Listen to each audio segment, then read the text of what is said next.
Hindi ka sisirain ng kahirapan. Hindi ka sisirain ng kakulangan. Pero may mga ugali na kapag hindi mo binago, unti-unti kang sisirain mula sa loob. Una, yung lagi mong sinasabing bukas na lang. Yung pangarap mo, hindi yan gagalaw kung puro ka mamaya na.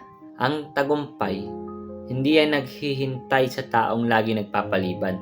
Habang nagpapahinga ka ng walang disiplina, may iba yang kumikilos. Pangalawa, pagiging komportable sa bare minimum. Kung okay ka na sa sakto lang, hanggang sa sakto ka lang. Growth requires discomfort. Kung ayaw mong mahirapan, huwag kang magreklamo kung walang pagbabago. At pangatlo, masyadong nakadepende sa opinion ng iba. Isang bash lang, bagsak agad ng confidence. Isang puna lang, tigil na ang pangarap. Kapag hinayaan mong kontrolin ng ibang tao ang tingin mo sa sarili mo, ibinibigay mo sa kanila ang manibela ng buhay mo. At pang-apat, walang disiplina sa oras at sarili. Puyat sa walang kwenta, gastos sa walang saysay, energy sa maling tao, disiplina ang tulay mula sa pangarap papuntang realidad.